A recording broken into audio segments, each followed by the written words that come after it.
apakah ada kaitan antara perilaku beberapa hewan yang di luar kebiasaan itu merupakan tanda dari tanda-tanda kiamat, atau hanya sekedar tanda-tanda akan terjadinya bencana besar, atau hanya perilaku tabiat saja? Dan minta mohon dijawab dalam kajian. Maka malam ini mudah-mudahan nonton yang nanya ini, jangan pula nanya tak nonton pula. Ya. Baik, ma'asyiral muslimin yang dimuliakan Allah Subhanahu wa taala, dalam surah Al-An'am ayat 38 Allah Subhanahu wa taala mengatakan, wa ma min dabbatin fil ardi wala ta'irin yatiru bi janahihi illa umamun amsalukum ma farratna fil kitabi min syai'in thumma ila rabbihim yuhsyarun.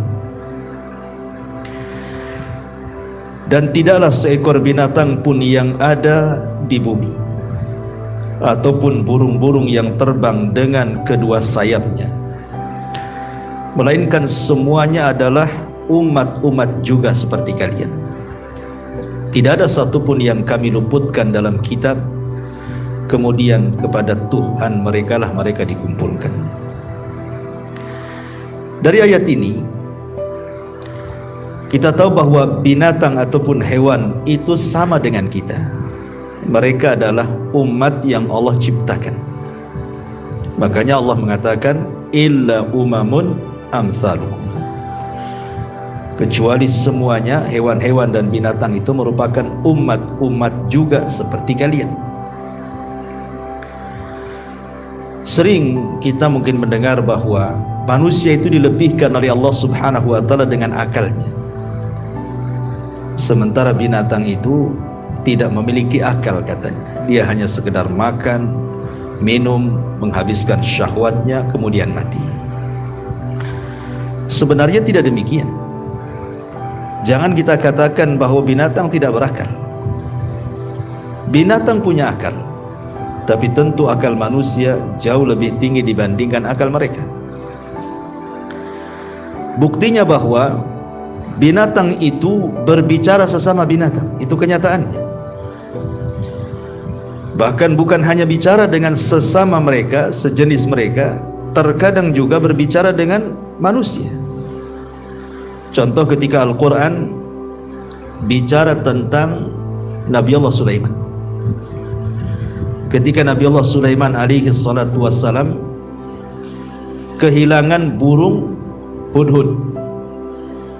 Ketika itu Nabi Sulaiman berusaha untuk mencari hudhud, tapi hudhud juga tidak ketemu. Akhirnya kemudian Nabi Allah Sulaiman mengancam hudhud tersebut. Dia akan menyembelih, mengazab dengan keras, atau mendatangkan alasan, kan gitu. Kemudian setelah beberapa saat rupanya hudhud datang. Kemudian hudhud memberikan alasan, terjadilah dialog antara hudhud dan Sulaiman, ya kan? Di mana hudhud mengatakan bahwa aku memiliki pengetahuan yang engkau tidak punya.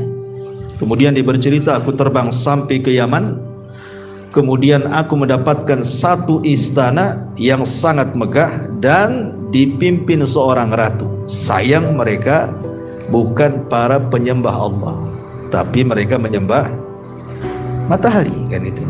Ya'buduna syamsa wal qamar, dan juga bulan. Akhirnya kemudian Sulaiman pun mengirim surat lewat hudhud. Singkat cerita, akhirnya semua yang ada di kerajaan itu, Ratu Balqis dan seluruh umat yang ada di situ, masuk ke dalam Islam. Maksudnya ke agama Sulaiman. Berarti menunjukkan bahwa hudhud inilah wasilah hidayah masuk Islamnya Ratu Balqis dan orang-orang Saba, ya kan?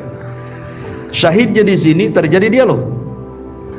Kalau tidak berakal tidak mungkin berdialog, ya kan? Ya. Kemudian juga masih kisah Sulaiman. Ketika Nabi Allah Sulaiman bergerak dengan pasukannya, kemudian Raja Semut bicara dengan pasukannya. dan mengatakan, ya ayyuhan namlu udkhulu masakinakum la yakhtimannakum Sulaiman wa junuduhu wa hum la yash'urun, kan itu. Wahai pasukan semut, segera kalian masuk ke rumah-rumah kalian, jangan sampai Sulaiman menginjak kalian sementara dia tidak tahu kalau dia sedang menginjak kalian.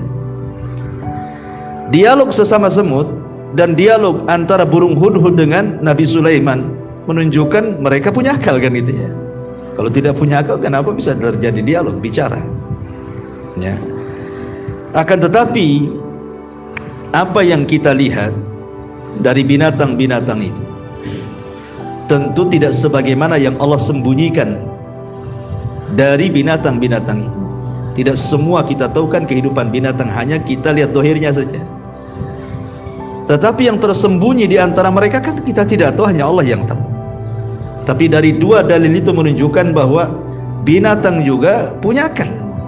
Dan terkadang yang lebih hebatnya adalah binatang itu dilebihkan dari segi ubudiyah dibandingkan manusia. Manusia kebanyakan sekarang banyak kufur. Ada yang musyrik, ada yang kafir, kan itu ya. Ada yang menyembah bintang, bulan, macam-macam disembah di dunia ini. Tapi binatang tidak pernah menyekutukan Allah. Makanya Allah Subhanahu wa taala mengatakan, wa im min kulli syai'in illa yusabbihuna bihamdi walakin la tafqahuna tasbihahu.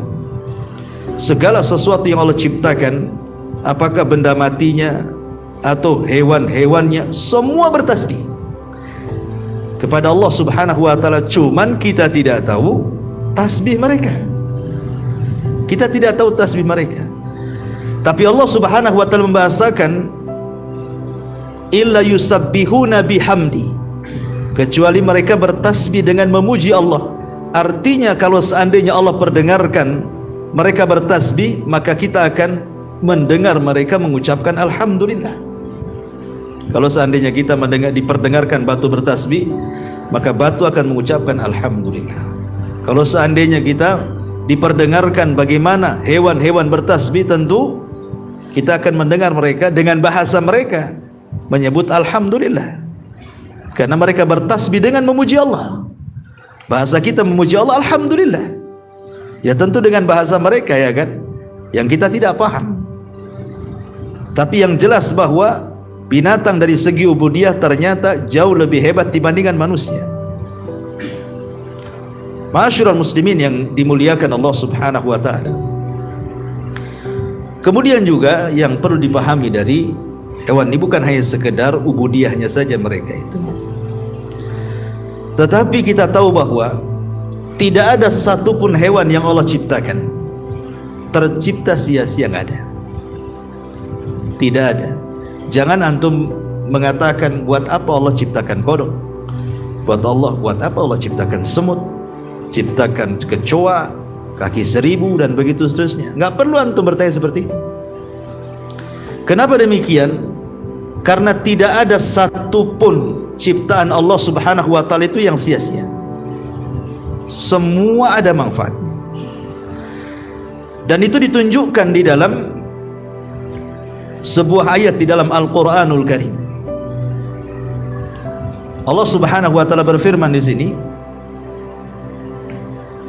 bahwa tidak ada satupun ciptaan Allah yang sia-sia. Dalam surah Asy-Syura ayat 29, Allah mengatakan, wa min ayatihi khalqus samawati wal ardi wa ma batha fihima min dahbah. Dan di antara tanda-tanda kuasa Allah, di antara tanda-tanda kuasa Allah Subhanahu wa taala adalah Allah menciptakan langit dan bumi, serta menciptakan dabah, binatang-binatang. Jadi binatang-binatang yang Allah ciptakan itu adalah kuasa Allah. Tidak mungkin ketika Allah menunjukkan kekuasaannya main-main, mustahil. Ya, tidak mungkin Allah ketika menciptakan sebuah perkara yang itu menunjukkan kekuasaannya abath, tidak ada faedahnya. Tidak. Ya, ciptaan Allah Subhanahu wa taala itu semua ada hikmah di dalamnya, diketahui atau tidak, ada hikmah. Termasuk kenapa Allah menciptakan iblis, Fir'aun, Namrud, semua ada hikmahnya. Tidak ada satupun ciptaan Allah Subhanahu wa taala yang abath, yang main-main itu tidak ada. Ya. Ma'asyiral muslimin yang dimuliakan Allah Subhanahu wa taala, taib. Allah Subhanahu wa taala terkadang memberikan penglihatan kepada binatang itu jauh lebih tajam dibandingkan penglihatan manusia. Jauh lebih hebat, lebih tajam dibandingkan manusia. Satu dunia sejak zaman dulu sampai sekarang tidak ada orang yang melihat malaikat, kecuali memang orang-orang tertentu yang diperlihatkan, kan? Nabi di ketika Isra Mi'raj, atau Nabi Adam ketika dia diperciptakan, ya kan? Tetapi kebanyakan manusia tidak sanggup melihat malaikat kecuali dalam bentuk tasyakul. Makanya malaikat menjelma sebagai manusia. Seperti hadis Umar bin Khattab radhiyallahu an, Jibril menjelma orang yang sangat putih bersih, rambutnya hitam, pakaiannya putih, ya nampak dalam bentuk ketika dia tasyakul, beralih rupa. Tapi dalam bentuk asli tidak ada yang tahu seperti apa bentuk malaikat. Kita hanya tahu sifat-sifatnya dari Nabi saja, bahwa malaikat itu bersayap, dan Jibril itu punya 600 sayap, dan Al-Quran menjelaskan bahwa malaikat bersayap. Ada yang 2, ada yang 4, ada yang banyak sekali, ya. Tetapi perhatikan hadis Abu Hurairah radhiyallahu an. Nabi SAW bersabda dalam hadis yang dikeluarkan Bukhari dan Muslim itu, idza sami'tum siyahad diyaki fas'alullaha min fadli fa innaha ra'at malakan. Nah, perhatikan di sini. Apabila engkau melihat kokokan ayam, maka mintalah kepada Allah dari karunia-Nya. Kenapa? Karena ayam itu sedang melihat malaikat. Mereka bisa melihat malaikat, kita tidak bisa. Artinya kan pandangan hewan itu terkadang lebih tajam dibandingkan pandangan kita. Dia bisa melihat malaikat. Bahkan bukan hanya itu saja, setan pun bisa dilihat. Makanya hadis berikutnya, wa idza sami'tum nahiqal himari, apabila engkau melihat ringkikan keledai, fata'awwadzu billahi minasyaitan, maka berlindunglah kepada Allah dari syaitan. Fa innahu ra'a syaitanan, karena keledai itu sedang melihat setan. Lihat, ada binatang-binatang itu yang tajam penglihatannya, kita tidak bisa melihat setan. Padahal Allah mengatakan apa? Innahum yarakum min haitsu la tarawnahum. Mereka bisa melihat kita, kita tidak bisa melihat mereka. Tapi ada binatang yang mampu melihat mereka, melihat malaikat. Berdasarkan hadis Abu Hurairah radhiyallahu anhu di sini. Dalam riwayat, idza sami'tum nubahal kilab wa nahiqal humri bil laili fata'awwadhu billahi fa innahunna yarayanna ma la tarawna. Apabila kalian mendengar gonggongan anjing atau ringkikan keledai tengah malam, maka berlindunglah kepada Allah, karena anjing dan keledai itu sedang melihat sesuatu yang kalian tidak bisa melihatnya, ya kan? Menunjukkan apa? Pandangan hewan ternyata lebih tajam dibandingkan manusia, bisa melihat hal-hal yang gaib. Ini dari segi pandangan, ya. Dari segi pendengaran, hewan itu terkadang dia lebih tajam pendengarannya. Bayangkan saja ma'asyiral muslimin yang dimuliakan Allah Azza wa Jalla, hewan-hewan itu mampu mendengar orang yang diazab di kuburan. Kita tidak bisa mendengar, tapi hewan bisa mendengar orang yang sedang diazab itu. Dan itu ditunjukkan dalam hadis Nabi SAW, ketika Nabi SAW mengatakan, innal abda idza wada'a fi qabrihi wa tawalla anhu ashab, apabila seorang hamba diletakkan di liang lahat, kemudian dipendam, kemudian orang yang mengantarnya sudah mulai balik pulang, ya. Apa yang terjadi? Kemudian datang Munkar dan Nakir bertanya kepada sang mayit itu tentang 3 soalan, man rabbuka wa man nabiyuka wa ma dinuka.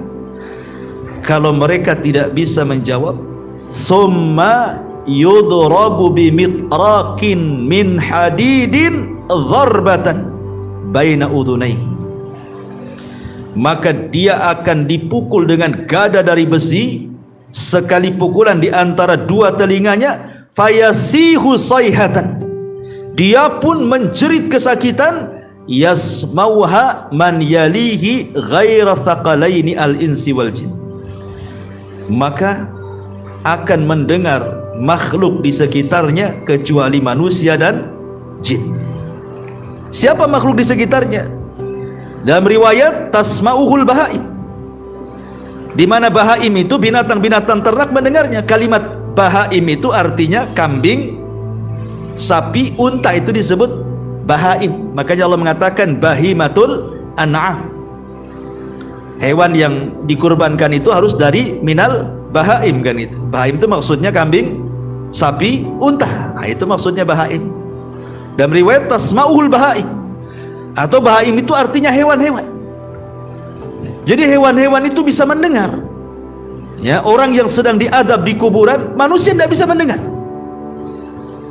Makanya dalam hadis yang disahihkan oleh Syekh Nasiruddin Albani rahimahullahu taala, yang dikeluarkan Imam Tabrani dari Ummu Bashir radhiyallahu anha, kata Nabi SAW, ista'idzu billahi min adzabil qabri, innahum yu'adzabuna fi kuburihim adzaban tasma'uhul bahaim. Berlindunglah kepada Allah dari azab kubur, karena mereka diazab di kubur-kubur mereka dengan azab yang pedih yang hanya bisa didengar oleh bahaim, hewan-hewan saja. Menunjukkan bahwa pendengaran hewan itu luar biasa, ya kan? Dia punya ketajaman mendengar melebihi manusia, punya penglihatan yang jauh melebihi pandangan manusia, bahkan punya insting yang luar biasa. Punya insting yang luar biasa hewan-hewan itu, sehingga mereka mampu mendeteksi hal-hal yang bisa membahayakan kepada mereka.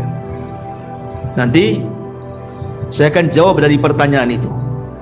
Tapi bertolak dari sini, ma'asyiral muslimin yang dimuliakan Allah Azza wa Jalla, apakah kemudian perilaku-perilaku binatang yang aneh yang kita saksikan di media, sebelum terjadi gempa, sebelum terjadi gunung meletus, sebelum terjadi tsunami, kan banyak keanehan-keanehan itu kan, ya. Apakah itu satu, dia adalah tanda dari tanda-tanda kiamat, maknanya kiamat sudah dekat? Satu, ini harus dijawab. Yang kedua, apakah dia hanya sekedar sinyal saja bahwa dengan perilaku binatang yang aneh yang tidak biasa itu menandakan akan terjadi musibah besar, gempa kah, tsunami kah, gunung meletus kah, dan begitu seterusnya, atau itu hanya tabiat biasa binatang? Pertama saya jawab, ya, apakah dia dari tanda-tanda kiamat? Maka kita katakan tidak ada satupun riwayat, baik Al-Quran, baik hadis Nabi SAW, bahwa perilaku-perilaku aneh binatang sebelum terjadi musibah itu satu di antara tanda-tanda kiamat. Tidak besar, tidak kecil. Maksudnya tidak masuk dalam tanda-tanda kiamat kecil, tidak juga masuk pada tanda-tanda kiamat besar, karena tidak ada.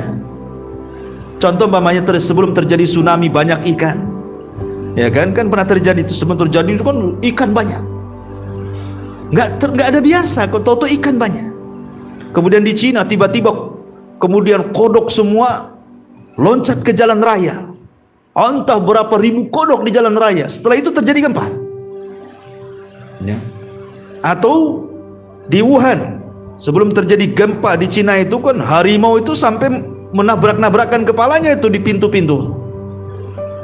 Setelah itu terjadi gempa. Bahkan saya baca di artikel itu, ketika sebelum terjadi tsunami, gajah-gajah itu di Sumatera sana itu berperilaku aneh, seolah-olah tahu ada tanda seperti itu. Ya, termasuk yang terbaru yang viral sekarang kan, ya, sebelum terjadi gempa di Turki, ya, semoga Allah melindungi mereka. Jadi terjadi aneh, burung itu tiba-tiba dengan kawanannya berkumpul di satu tempat, kemudian terbang memutar kan gitu. Dan banyak lagi. Terus di mana itu? Di Kango saya baca itu, ketika sebelum terjadi tsunami, mereka melepaskan kura-kura kecil. Kura-kura itu tidak mau masuk laut, balik lagi. Habis itu terjadi tsunami kan. Nah, Kan aneh perilaku seperti ini. Ada lagi kambing yang mutar-mutar 12 hari itu sudah mati semua. Kan gitu ya.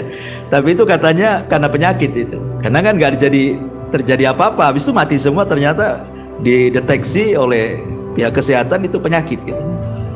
Ya, penyakit kambing, wallah alam. Tapi kan aneh, sebab viral itu kambing putar-putar 12 hari habis itu mati coba. Nggak berhenti 24 jam, 12 hari. Tapi kan aneh itu kan bagi kita itu kan, perilakunya kok aneh-aneh gitu. Kalau ini memang menunjukkan dekatnya kiamat, maka kita katakan tidak benar. Kenapa? Karena diutusnya Nabi SAW saja sudah pertanda dekatnya kiamat. Rasul yang mengatakan saya dan hari kiamat itu seperti dua jari begini. Ana was-sa'atu kahataini. Saya dan kiamat seperti ini. Kemudian dirapatkan kata Nabi. Artinya diutusnya Nabi saja sudah mendekati kiamat, tapi tak kiamat-kiamat. Wafatnya Rasul tanda-tanda kiamat. Peperangan para sahabat mulai dari perang Jamal, perang Siffin, perang Nahrawan gitu ya, tanda kiamat. Terbelahnya bulan tanda kiamat kan itu. Tapi tidak ada dalam hadis-hadis yang sahih tanda-tanda kiamat itu adanya perilaku binatang yang berbeda dengan kebiasaannya. Kalau itu adalah tanda dekatnya kiamat, sejak dulu juga banyak tanda-tanda yang menunjukkan dekatnya kiamat. Toh sampai hari ini juga gak kiamat-kiamat gitu maksudnya kan. Jadi kita katakan ini bukan tanda-tanda kiamat, tidak masuk dalam tanda-tanda kiamat kecil, tidak pula masuk dalam tanda-tanda kiamat besar. Karena tanda-tanda kiamat kan besar jelas. Dimulai dengan Imam Mahdi, kemudian muncul Dajjal, kemudian turun Isa bin Maryam, kemudian Ya'juj dan Ma'juj, kemudian matahari terbit dari arah barat, kemudian ada dukhan.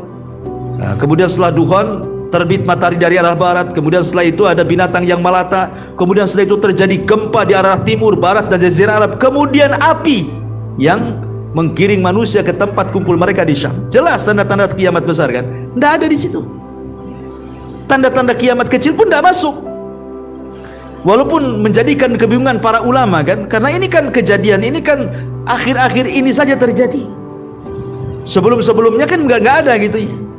Sehingga menjadi pertanyaan gitu ya, menjadi pembahasan para ulama juga. Dan yang saya baca dari artikel-artikel yang ditulis oleh para ulama ataupun dari YouTube yang saya dengar ceramah mereka, bahwa itu bukan tanda-tanda, maksudnya bukan dimasukkan dalam tanda-tanda kiamat kecil, juga bukan termasuk tanda-tanda kiamat besar ya. Kalau begitu, yang kedua, boleh jadi itu sinyal bahwa perilaku binatang yang aneh itu bisa saja itu menunjukkan sinyal akan terjadi musibah besar. Kalau ini mungkin. Kalau yang kedua ini mungkin. Kenapa? Karena saya katakan tadi banyak terjadi.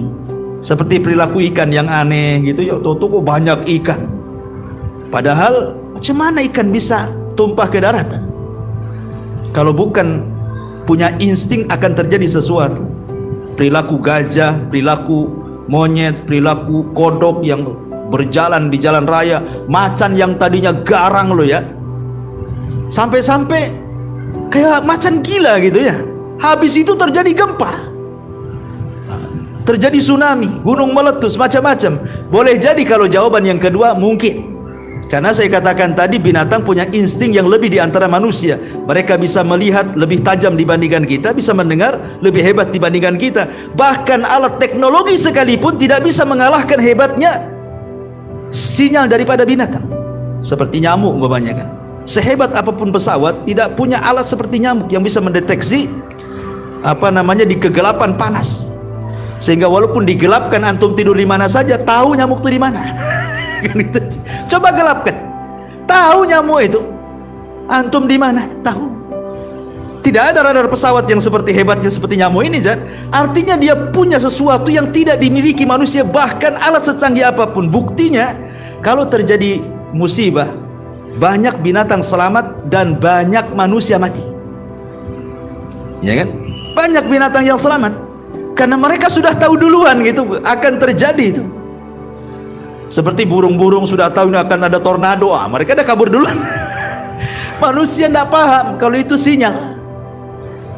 Bahkan manusia sudah berusaha pun umpamanya kan dari pihak BMKG atau apa sudah meletakkan alat-alat kan bahwa akan terjadi tsunami, akan terjadi gempa, kecolongan juga. Boleh jadi mungkin alatnya sudah kadaluarsa atau apa tuh kan ya. Ternyata nggak sempat menyelamatkan, habis juga. Contoh di Turki sekarang.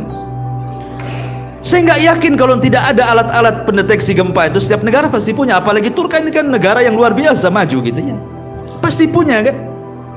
Tetapi rupanya tsunami gempa lebih dulu daripada sinyal alatnya. Sebab kalau seandainya alat itu mendahului, tentu mereka akan selamat, paling gedungnya aja ngeroboh kan. Rupanya gempa yang mendahului kan itu daripada alatnya kan itu. Sampai sekarang berapa? 20.000 lebih kan korban itu. Subhanallah, saya nggak kebayang ikhwan. Kita lihat saja korban di Lombok lah yang pernah kita rasakan di negeri kita itu. Sampai saya dapat cerita itu. Ada orang kena timpa tuh karena nggak ada alat berat. Untuk ngoreknya aja setengah mati. Nunggu alat berat sampai 2-3 hari, coba mereka kehausan. Jadi kalau dikasih makan tuh dari lubang gitu. Kasih coba. Nunggu alat berat. Gimana kalau sekarang kayak di Turki itu ya kan, yang mereka ndak ada yang ngasih minum, ngasih makanan gitu, mungkin karena ditimpa reruntuhan, belum lagi yang mereka rasakan dari ya mungkin kena luka, kena apa gitu, mati pelan-pelan coba ya kan, nggak ketolong kan, nggak kebayang itu. Makanya dari sini pentingnya bahwa jangan pernah merasa aman dari azab Allah Subhanahu wa taala. Jangan katakan itu kan gempa di Turki. Jangan salah. Ya, sehebat apapun Jepang itu teknologi mereka, kena juga. Kurang apa hebatnya Jepang itu? Ya, teknologinya tingkat dewa, tetap juga kena. Ya. Dari sini menunjukkan bahwa tidak ada yang bisa menahan kuasa Allah. Tidak ada yang bisa menahan kuasa Allah. Sehebat apalah manusia itu, kalau Allah sudah berkehendak itu kun fayakun, tidak bisa dicegah. Ma'asyiral muslimin yang dimuliakan Allah Azza wa Jalla. Tetapi kalau yang ketiga ini tabiat, ya mungkin tidaklah. Kalau memang itu tabiat binatang, karena kan binatang kan tidak bertabiat seperti itu. Kalau tidak ada apa-apa, binatang kan biasa-biasa saja kan gitu ya, mengikuti tabiatnya dia.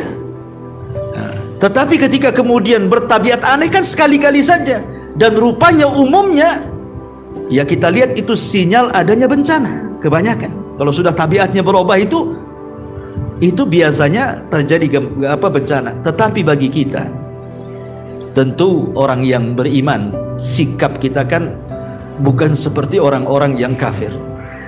Mungkin orang kafir mengatakan itu tabiat. Jangankan perilaku binatang yang aneh dikatakan tabiat, gempa saja dikatakan biasa. Itu geser lempengan saja katanya, ya kan. Gunung meletus ya biasa saja. Gempa biasa katanya, yaitu ada lempengan yang bergeser. Atau mungkin gerhana ya biasa saja, tiap tahun juga terjadi gerhana. Itu kalau pandangan orang-orang kafir. Tapi kita pandangan orang yang beriman berbeda. Kenapa? Karena Allah Subhanahu wa taala mengatakan, wa manursilu bil ayati illa takhwifa. Tidaklah kami utus tanda-tanda kuasa Allah Subhanahu wa taala kecuali hendak menakut-nakuti hambanya. Bagi kita orang yang beriman, gerhana itu bukan perkara biasa. Karena buktinya setelah terjadi gerhana itu ada juga musibah kan, sinyal juga tuh. Berapa banyak setelah terjadi gerhana tahu-tahu gempa, ya kan? Tahu-tahu ada musibah di mana-mana. Boleh jadi ketika Allah sedang menakut-nakuti kita, kita pula tak takut. Ya. Artinya bagi seorang yang beriman itu kejadian-kejadian aneh ataupun terjadinya gempa, terjadinya tsunami, gunung meletus atau gerhana, bagi kita itu bukan persoalan biasa, bukan persoalan teori, tidak. Allah sengaja mengirim bencana-bencana itu untuk menakut-nakuti hambanya. Untuk apa? Untuk supaya kita kembali. Makanya ketika terjadi gerhana total di zaman Rasul, gerhana matahari, itu kan kejadiannya dengan kematian Ibrahim, putra Nabi. Kan kejadiannya itu kan Ibrahim meninggal, putra Maria Kiptia, putra Nabi, terjadi gerhana total matahari, gelap Madinah. Kalau sekarang ada listrik, nggak ngaruh, gerhana total tetap aja terang kan gitu ya. Zaman sekarang mana ada tahu gerhana total nggak total sama saja. Total cetek listrik, tak ada gelap. Di zaman itu kan susah penerangan. Kalau gelap ya gelap sekali. Makanya wajar ketakutan. Sampai Rasul itu ketinggalan sesuatu yang dipakai, saking takutnya menuju masjid. Ada yang ketinggalan. Kemudian Rasul mengatakan as-salatul jami'ah, as-salatul jami'ah.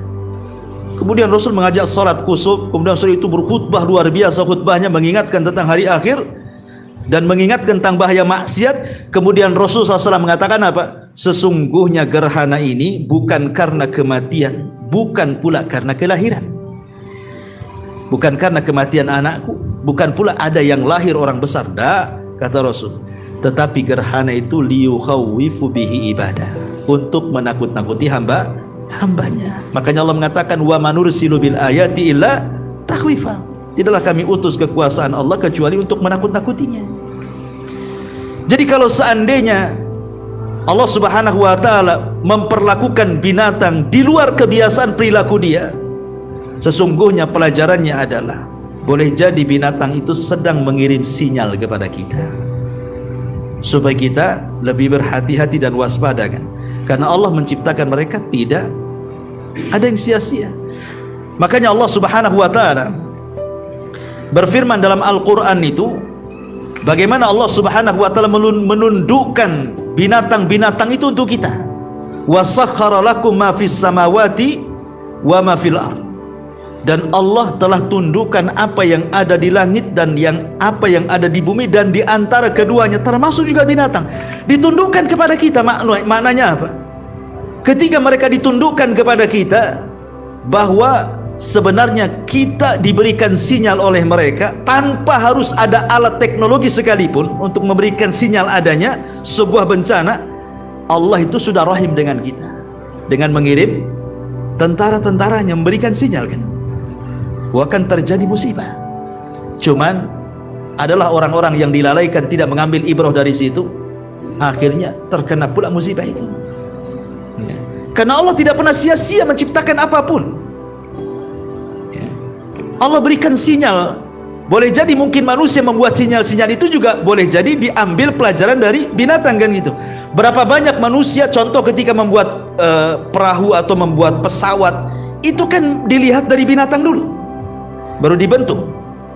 Contoh saja umpamanya di zaman Qabil dan Habil, ketika Qabil membunuh Habil, kan entah berapa hari tidak dijelaskan. Qabil itu membiarkan jasadnya Habil, bingung mau diapakan kan, kecuali setelah melihat adanya gagak yang berkelahi dengan saudaranya, kemudian dibunuh, kemudian dikorek, kemudian dimasukkan ke dalam lubang, kemudian dikubur.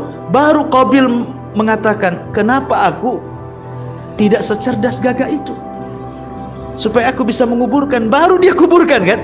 Artinya Qabil ketika menguburkan Habil itu karena dapat pelajaran dari gagak tadi kan. Banyak sekali pelajaran dari binatang itu. Makanya kalau kita lihat di dalam Al-Quran, kenapa Allah Subhanahu wa ta'ala banyak menyebut binatang dalam Quran itu?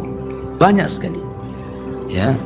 Saya akan sebutkan ya beberapanya di antaranya ya. Seperti Allah Subhanahu wa ta'ala menyebutkan al-asad, singa, disebutkan dalam surah Al-Mudaththir ayat 51. Kemudian Allah sebutkan bighal, bighal keledai ya, disebutkan dalam surah An-Nahl ayat 8. Kemudian Allah sebutkan baqarah, baqarah dalam surah Al-Baqarah ya. Kemudian juga Allah sebutkan ba'udah, ba'udah, ba'udah ma'ruf, nyamuk, yang sudah saya jelaskan bagaimana Al-Quran itu betul-betul menyingkap sesuatu yang di zaman itu tidak pernah tersingkap, baru teorinya tersingkap di zaman sekarang. Ketika Allah Subhanahu wa ta'ala berbicara, innallaha la yastahi an yadriba mathalan ma ba'udatan fama fawqaha, kalimat fama fawqaha, dan sungguhnya Allah tidak malu untuk membuat permisalan seperti seekor nyamuk atau yang lebih kecil dibandingkan nyamuk. Kemudian Allah membahasakan dengan kalimat apa? Fama fauqaha. Fauq itu artinya di atas ya.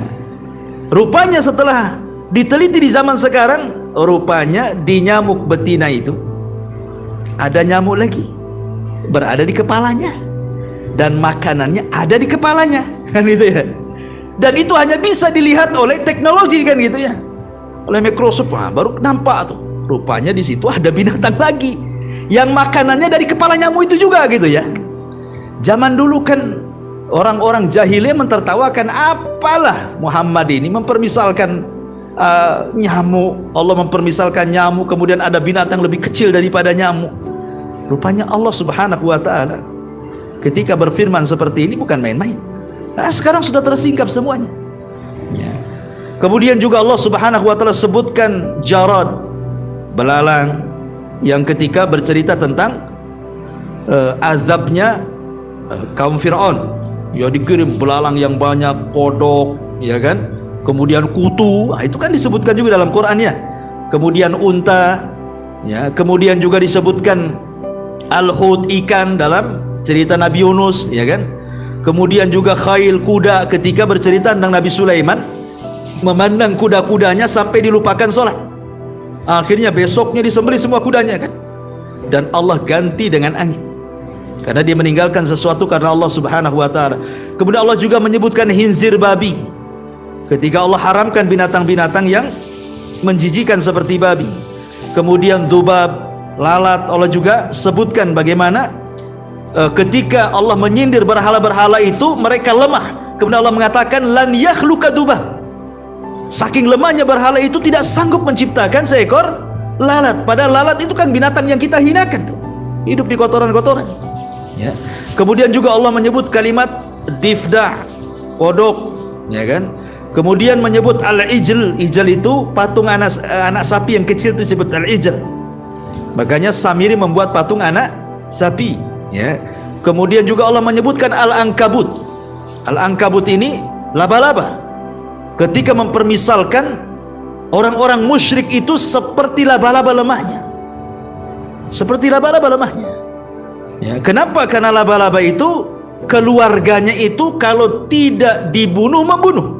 Nah gitu ya. Lihat laba-laba itu, tidak ada satu sarang ada dua laba-laba, nggak ada ceritanya. Laba-laba itu cuma ada satu laba-laba setiap sarangnya. Kalau ada dua pasti yang satu mati, nggak ada hidup. Kenapa? Karena si jantan ini kalau sudah menghamili si betina, betina akan membunuh jantannya, kemudian akan memakannya. Nanti nih sebetulnya kalau sudah melahirkan, dia akan dibunuh anaknya.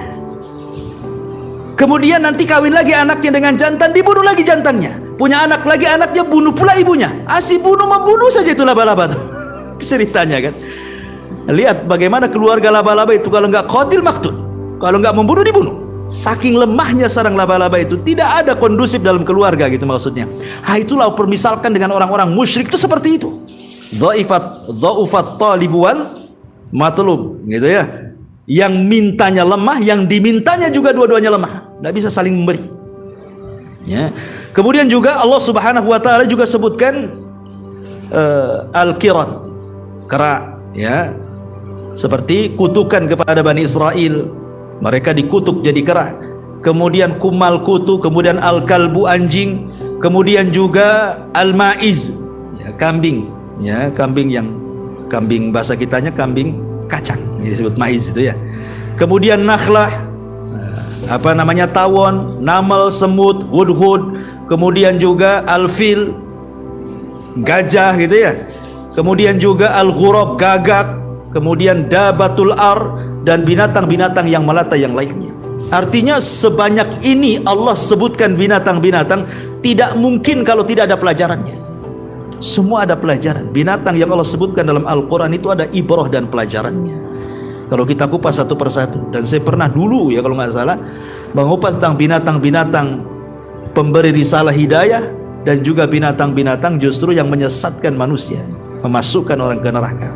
Ya, entah tahun berapa dulu ya. Intinya bahwa binatang-binatang yang berperilaku aneh di tengah-tengah kita ini jangan dianggap remeh, itu maksudnya ya. Boleh jadi akan terjadi sesuatu, jangan dianggap biasa ya, karena orang yang beriman itu tidak mungkin melihat kejadian seperti itu kejadian biasa. Pasti Allah memberikan sinyal untuk menakut-nakuti kita, sama dengan gempa, sama dengan tsunami, sama dengan gerhana. Wa manursilu bil ayati illa tahwifa, tidaklah kami mengutus tanda-tanda kekuasaan kami kecuali untuk menakut-nakuti hambanya. Wallahu a'lam. Ini mungkin jawaban saya ya. Kalau nggak puas ya tanya ustaz lain lagi. Ya, ya, taib. Sebelum saya tutup, mungkin antum ada yang bertanya, silakan.